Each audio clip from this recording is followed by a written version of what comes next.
community is composed of the collective stories, history, and heritage of its people.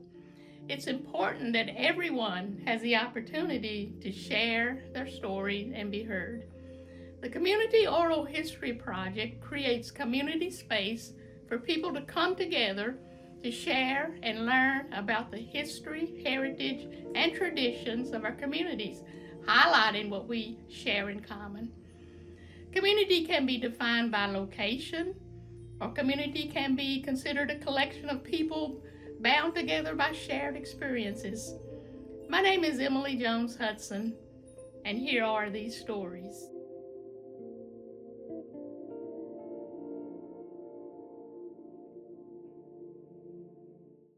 My name's Harold Eversole. I'm 84, and I was born over on Big Creek. I've lived here all my life, and my father was a coal miner. My mother was just a good old woman from home, took care of the kids, 12 of us. Oh, wow. What was your parents' names? Pardon? Parents' names? Oh, my dad's name was Joe Eversole, and my mother's name was Isabel Eversole. We had 12 of us in their family altogether. The baby one of the 12, and I had the oldest brother. He was in World War II. He died about 3 or 4 years ago.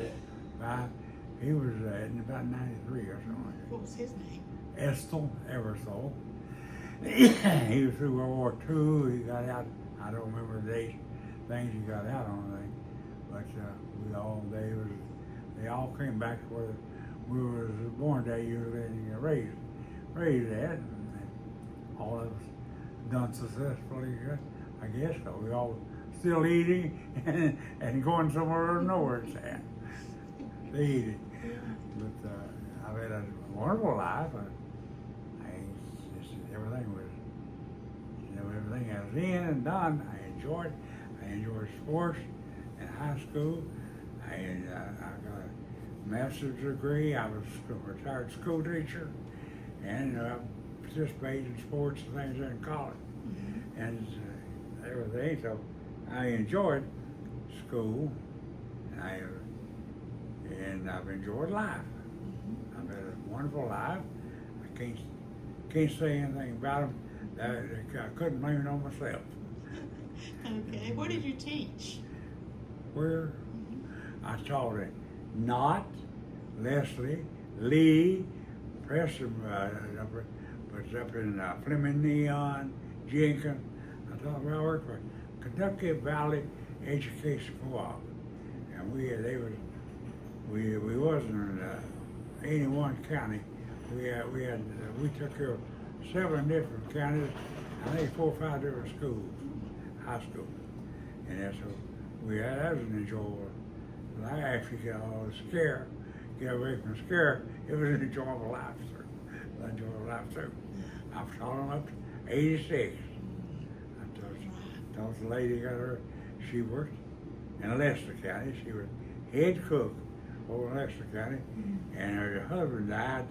Left her a new truck in there, and she walked close a mile every day to school. And them big coal trucks, I don't know why they didn't blow her off road. She wasn't 120 if she weighed that much. And she was very just moderately all the time. And she was a wonderful individual. And I think she finally moved to North Carolina where her kids are at. And I haven't heard anything from her since I got out. So, tell me about when you enlisted, when you drafted, and where did they send you? I lived in Indianapolis, Indiana, back in 1964, what is it? 64, and I entered the military from there. I was in the Air Force. I joined the Air Force in there, and done my basic in Amarillo, Texas, San Antonio, and all that. So I went to school, and I don't remember where school was at now, but I had an enjoyable time. I enjoyed service. I got hurt and had to get out. I got a retirement from Air Force, but I wish I could stay, enjoy the 20 years in there for a better memories of everything, you know. But I enjoyed my military, and it was and another thing I wish every young man had to go through 2 years of it. Just to learn the basic that mom and dad don't teach them. And if they do that, it'd be a better world. So what kind of things in basic training did you Well, I was an inspector on jet airplanes. I inspect them before they took off with them. If anything rolled on it, they had to ride it up and we had to fix it before we take it out again. So, but you can make anything you want to. I would never got a degree at college because I couldn't afford it. If I had went through this and got in, and that's something that every kid could do for college. It's not easy. It's enjoyable, but not easy. You work your ear end off. You first, second, and first degree, and you work harder to get the second one. But it's enjoyable. You know, I wish every young man had to go into some ranks of service for maturity and whatever, for the help of mom and dad's out anyhow. Yeah. Okay. What war were you in? Pardon? What war were you in? I was in right at the end of Vietnam War. At the end of it, I didn't have to pull time in there. And I know that's not the best place in the world to have to pull time in. I was lucky I didn't have to get into it. But, and I'm sure the stories these guys tell, they wouldn't lie on it, I know. But they tell some news, you know, but they may have lived through it, I don't know. I don't know how to be live, but they did. Look, they seem to have enjoyed certain, I know there's sometimes you didn't like what you had to do, but you got over it. So tell me more about you working on those planes. Oh, the planes, we had a bunch of them. I mean, probably 80 and 900. We had one just like you had your own car. You had your own plane there. You got to do everything to it that needs to be done so it can be flying next time. And you worked for usually with an older personnel to make sure you done everything right. And your OJT, on job training, you had to go to school for this, and then you had on job training that you had to go through. So it was enjoyable. I enjoyed school. And in there I got to learn. I tried to. Sometimes it didn't go through, but I tried to. But this every kid has to have something that he can look forward to. And military, you can expand about as far as you want to in there with different types of things that you can do. Get out, you go to school, and I'm retired from teaching now. I wouldn't have never got retirement from that if I hadn't been in service and got out, and they told me the whole story, and we got through with it, and I enjoyed it all the time I was in it. Hey, it wasn't candy pie all through it, but you had more enjoyment. You would have the disappointments, I'd say. Of course, they don't get rank out as easily as that either. Your rank, they have different things that grade you on and everything. So when did you come out? When did you come out? I got 1964. I went in 63, got out in 64. I spent 1 year, 4 months, 10 days. And I got hurt while I was in there. I carry 100% disability. I went through college, and I got shared with it. Well, my wife died. I have no wife now. My mother, father, all dead. Everyone in my family is dead. I got 3 children, and I don't want to lay a lump on each one of them. But this place, you won't find a better place. Your veterans that needs a home, It's one of the best places you can find. Only thing, now the cooking not like mommy cooks. It's something else, and you'll get used to it though. If you eat enough, get hungry enough, you'll get used to it. But the people, the individuals treat you with respect and everything here. It's a good place. You won't find another place like it. Red nursing home, anyhow. They got activities for you, and you got church, you go to church, you got games and things. It's a wonderful type of life to enjoy. And you hear some dandy stories out here. Hear all these boys that was supposedly happened in Vietnam, but you know, I don't know if you've ever been over there. I don't know that either, but they are some.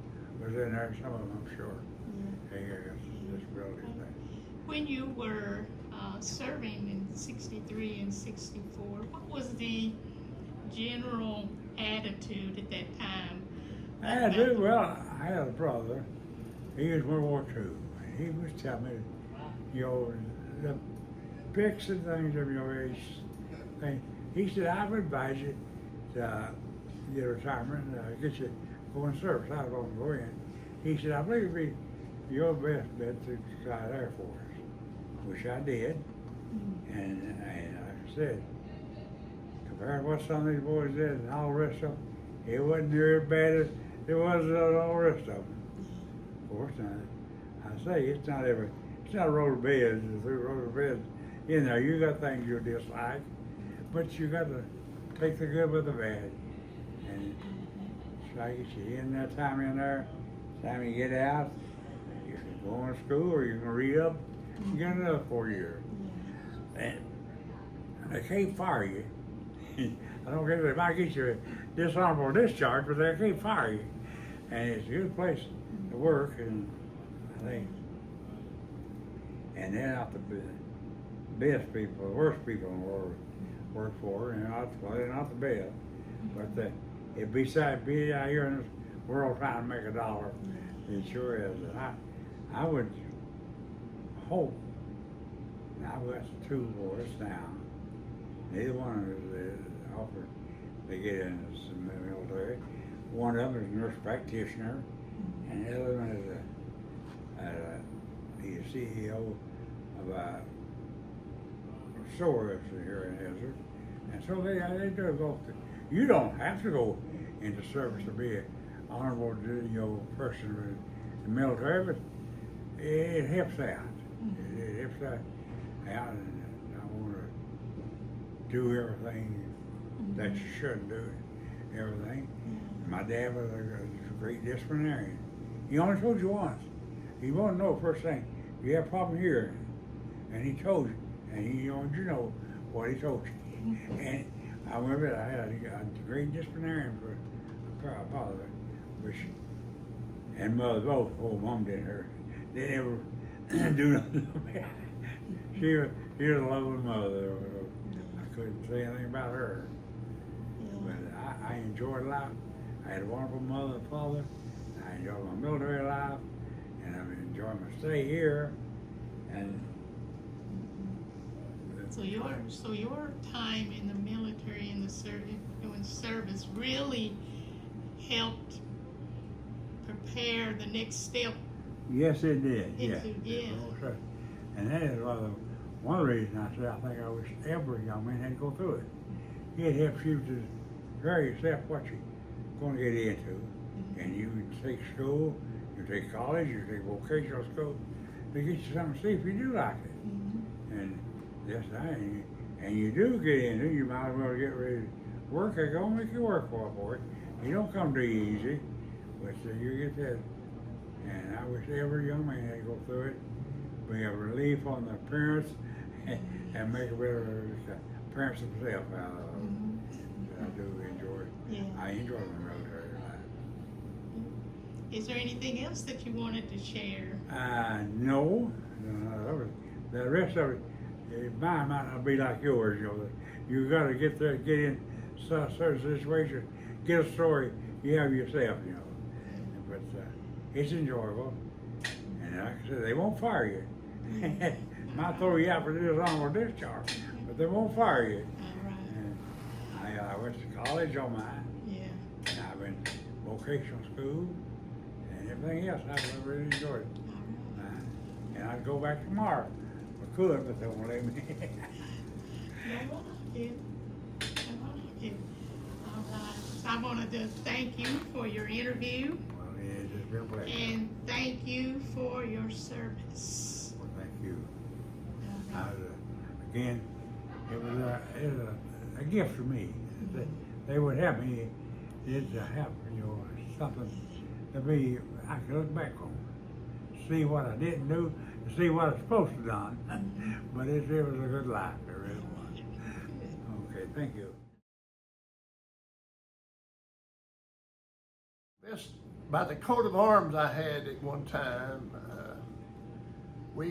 my ancestors came from England, and they were farmers, and they originated this. When I come over into the United States and Canada,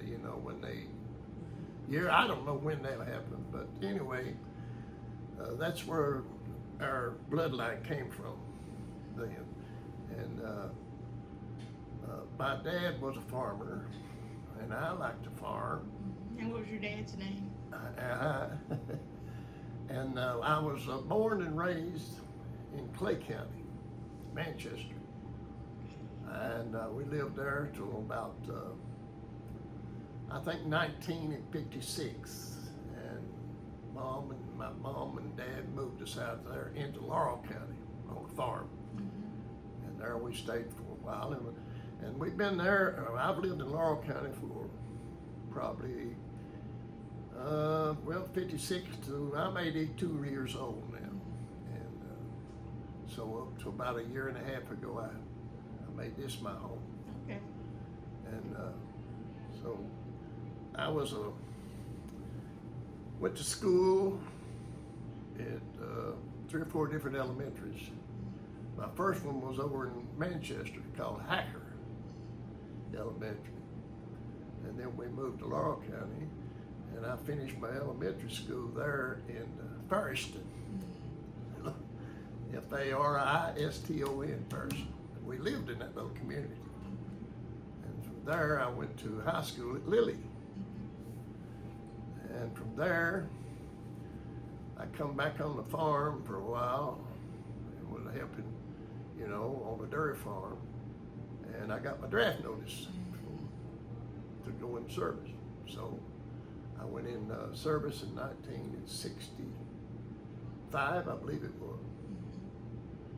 And I completed basic training and my advanced training at Fort Knox. And then from there I went to Hawaii a little while. From there we went to Vietnam. And I pulled part of what time I had left over there, and then I come home, and from there it's been a pretty hard struggle at times. And I went to vocational school to be a welder and got a job, but I didn't like it. And so from there I went to truck driving, and I drove a truck for probably haul coal over in the eastern part of the counties here. And then went after the coal hauling stopped in the early 90s when they started laying and shutting off, going out of business. I went back on the road and drove for about 4 different companies over the road. And 1999, I guess it was, I got couldn't pass a physical no more to work, so I got disabled, and I went to the VA at the hospital in Lexington, and they admitted me in. It's been a problem with health-wise and stuff from along the way, from military up till now, and I lived alone for the last 12 years before I come over here, and it was a struggle for me. My medical problems was getting worse, and a lot of the, I suppose you could call it post-traumatic stress was coming back on me, and I made a decision, and I come to East Kentucky, Betsy, and I've been blessed, and I'm so very happy. And I have a lot of good friends here. I know some guys. We're a happy family here. You know, every day's not good, but you got to make yourself do pretty good. Yeah, okay. You can give up, but I'm not going to. Yeah, okay. So that's pretty much my lifestyle. I come from a big family. I had 5 brothers, 4 sisters, and all my brothers are passed, and I got 1 sister passed, and I got three sisters, 2 in Laurel County and 1 in Dayton, Ohio, and assisted living. She's 95. I got 186 and 178, and I made it be 82 in December. So, all in all, I kind of look back over my life. I had a happy teenage life. I had a bad time in the military up till I had a good time in the military. My life was, I had 2 choices I'd made up while I was in the military before I went to Vietnam. I was going to be a farmer. My plan was to buy me a farm and have a pretty wife, a couple of kids, just have a glorious, happy life on the farm. But it seemed like I couldn't get interested in that. I couldn't figure everything out. How long were you in Vietnam? I was there right at probably 7, 8 months, somewhere along there, because that's all the time I had left on my 2-year draft. But that was long enough. You know, So- but What about when you enlisted, were drafted and enlisted, where did you go for boot camp and all of that? Fort Knox, I pulled 8 weeks of basic training, and I come home for a spell in between went back for advanced training, AIT they call it. And from there to Hawaii for a while, and from there to Vietnam. So, Yeah. you know what? And I was with the 25th Infantry Division in Vietnam, out of Hawaii, and my unit was attached to Vietnam as armored cavalry, a reconnaissance, 3/4 cab, 25th Infantry Division, and we was recon. You know, in other words, I suppose you could call us the scouts. So that's, you know, that's all right.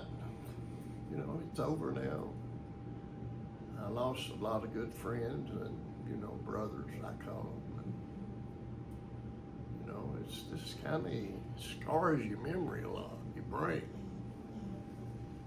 Yeah. I was scared for a long time. And fear it motivates the old aggravation. I don't know. Are you still dealing with that fear, or how did you overcome that fear? It was hard to cope with life when I come home. Things I had on my mind and my plan for life really was erupted bad. And I'll be honest, I got on alcohol pretty hard. Nobody knew much about it. I did. And it just, you have to, I don't know how to explain it.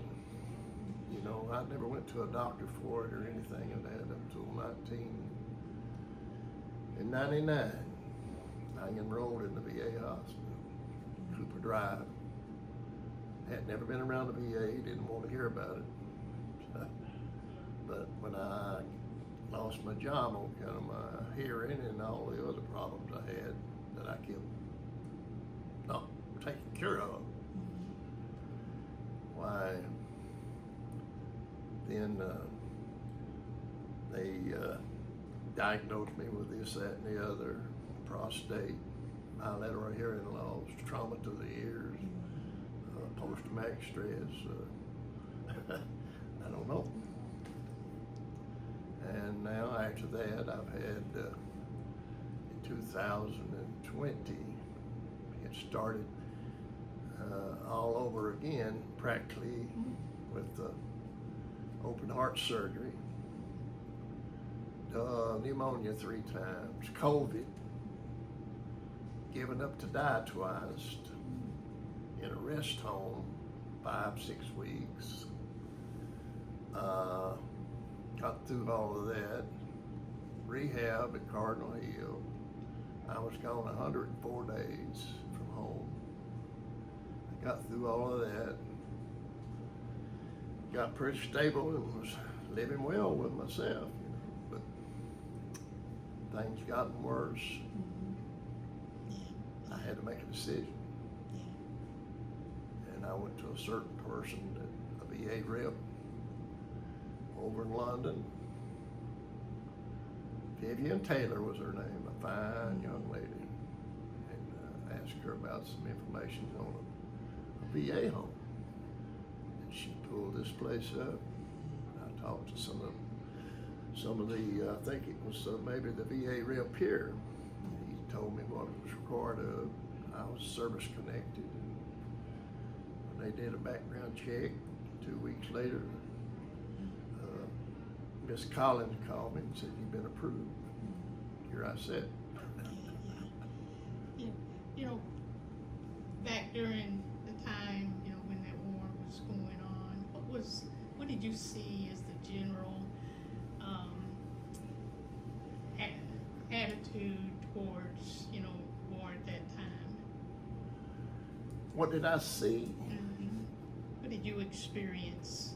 that really aggravated me or something now? Back then or now? Well, then you don't have time to really, there's times you're not engaged and there's times you're engaged with the enemy. And, you never give it a thought back in real life, back before you went home over there. Hey, we got to kill or get killed.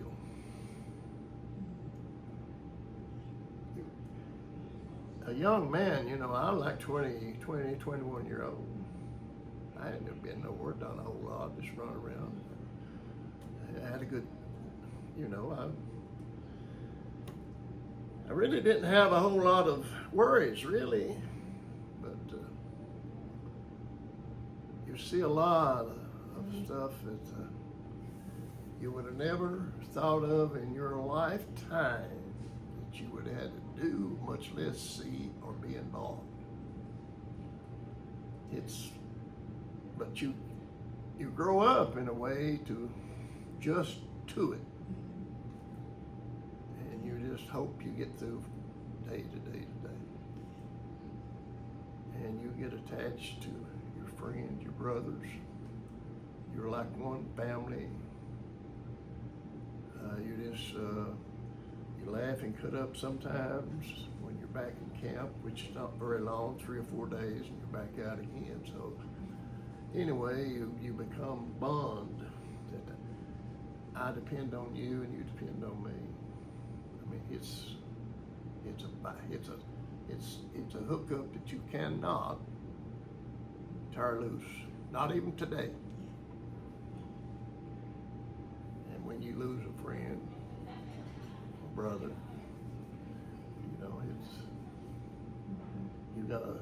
the old sergeant used to say, "Boys, we've got some more to do, we gotta go." In other words, somebody take care of this. Smooth, let's go. It's something to, it's something that a young man never would have dreamed of, that became reality. I never will forget The morning on our first maneuver we went out, I had fired on the rifle range.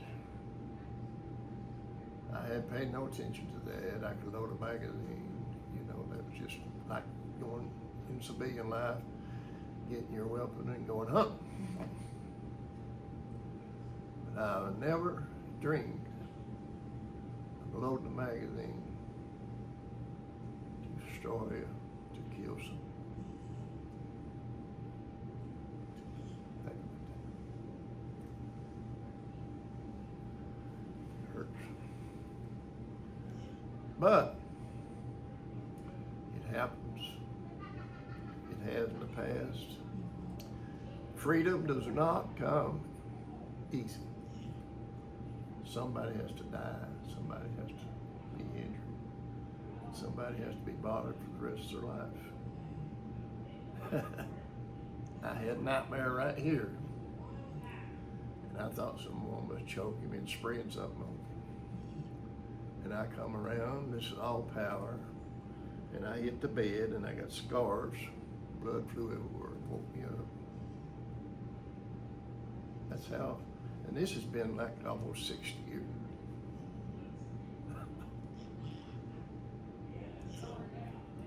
I don't know. Yeah, those kind of things that happen, those kind of things that happen to you, they just live with you. Well, you've seen a lot. My worst trauma to me in Vietnam was children. I've seen so much destruction to children. We didn't do it, but the VC did it, and we would find it in villages and so on. It was just something that, you know, you couldn't think a whole lot about it then because you was busy, you had a job to do. You gotta go. But as you come home and these things come back. I was taught in my post-traumatic stress, my psychologist and psychiatrist, I was taught that your brain shuts down like a computer. It gets overloaded and it just shuts down suddenly. It's much. And then when you come home, I was told through their training and knowledge that your brain wakes back up in that category and wants answers. And then that's where it's at, you know. There's a space there that your brain wants comfort. And to me, that's the way it is, you know. I mean,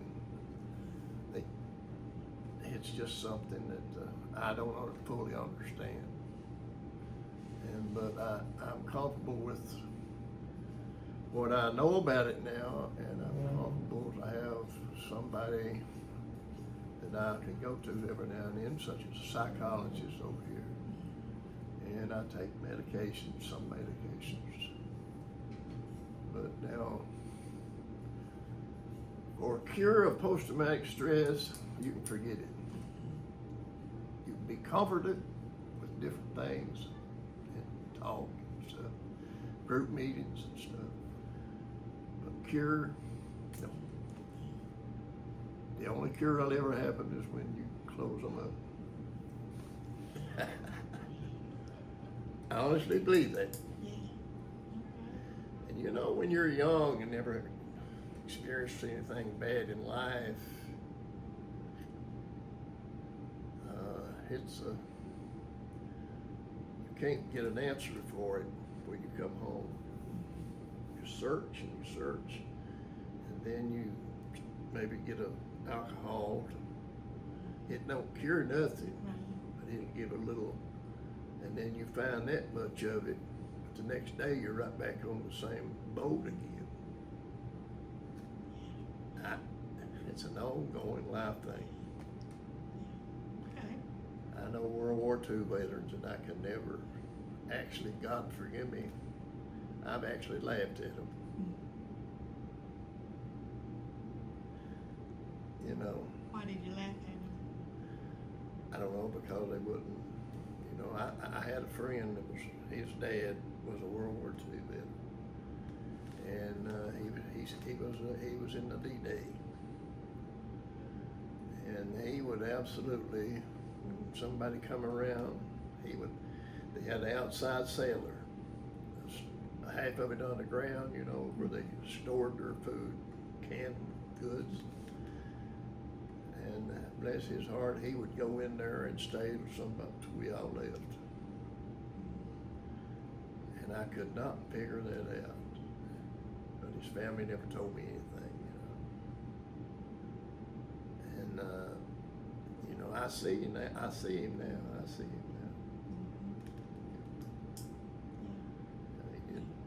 You know, I come home, I never said a word to nobody. I never said nothing like this to anybody. I would get depressed or come in and leave, you know. Maybe go get me a case of beer or something. But family don't understand, you know, and they think you might be a little off or something. Maybe you leave them in doubt. What's going on? What do you reckon happened to him? What, you know, he don't act right. He's not the same, or this, that, and the other. You know. It's in other words, you fight war physically, and when you come home, you fight the same thing mentally. It's an ongoing process. And the only way you'll ever be a winner is when you pass. I believe with all my heart. I prayed about it, and I believe in God, and I know He can do all things. Why He continues, or lets me continue, and all my other brothers that suffered through combat. Why this happens, that's His business. I don't know. Anything else that you can think of? Not really. There's a lot I think of, but I'd rather not go into the part that Yeah. I had to do sometimes. But we'll just, you know, that's enough. Yeah. Okay. All righty. I believe another veteran, if they hear me talk, they would understand. Yeah. I think so too. I believe they'll. Yeah. All right. Well, I thank you so much for your interview, and I definitely thank you for your service. You're welcome, darling.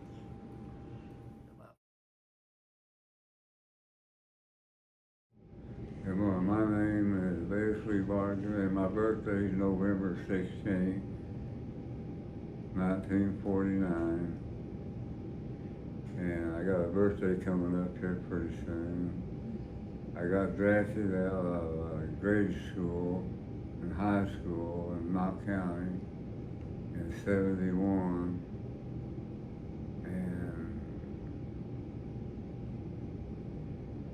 Whereabouts in Knox by County? the time I was 17 years old, I had my draft papers. And in ninth grade in Fort Lewis, Washington, they sent me for basic training. I went there for basic training in Fort Dix, New Jersey, down there for advanced infantry training. And then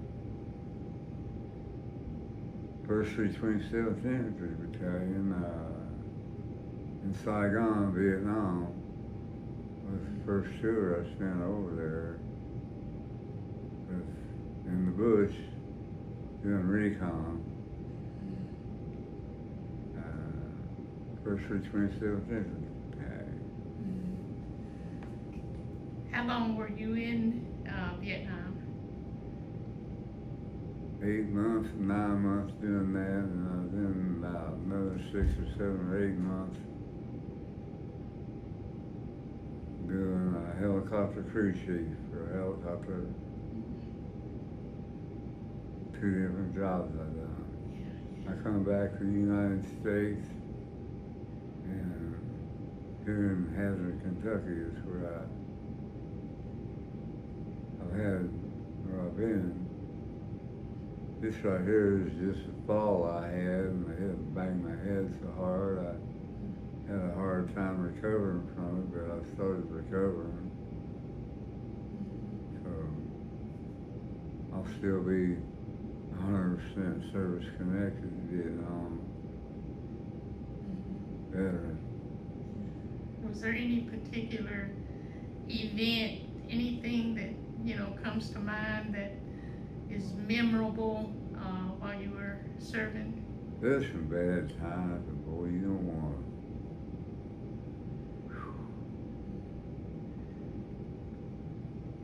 There were times in the bush that I didn't know if I was going to live the next day or not. Somehow I did. I don't even know what happened after that. We were a 14-man team, and we done recon. 8 of us, 10 of us at a time. And we both just packed the M16, packed with a tent, barefoot, for boots and stuff and everything, and wore boots, and just done recon on foot soldier. Wasn't nothing really that big or bad or special. We just walked down that trail and made sure we stayed clear of Vietnamese and done recon on things, make sure we stayed safe for travel, for U.S. travel. We done that 8 months of that. What year did you come home? Were you discharged? I didn't discharge. I stayed in active service I had 11 years and then I got out. I come back and stayed on active duty on account of Vietnam still being active war, and went to work back Copeland Refrigeration Corporation in Sydney, Ohio, where I got in with the VA up there and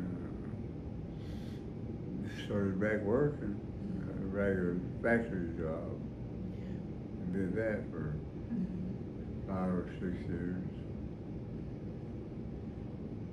And what brought you back home? What brought you back to this area?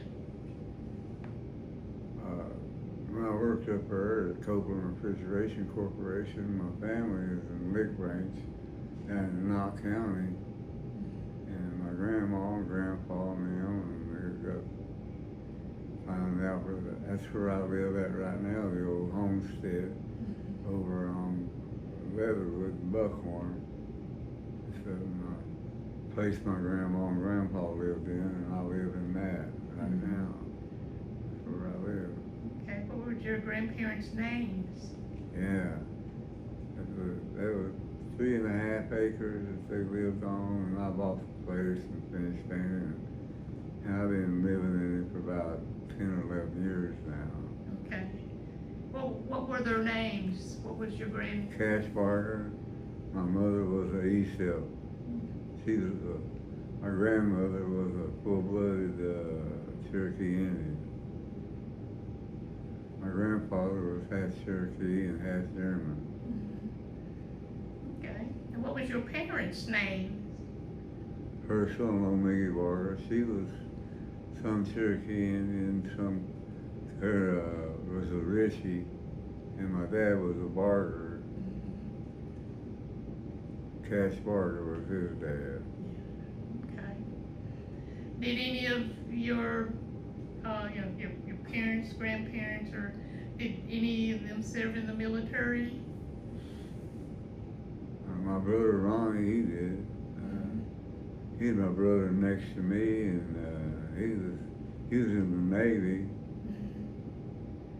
Yeah, he spent like 9, 10, 11, 12 years in the military.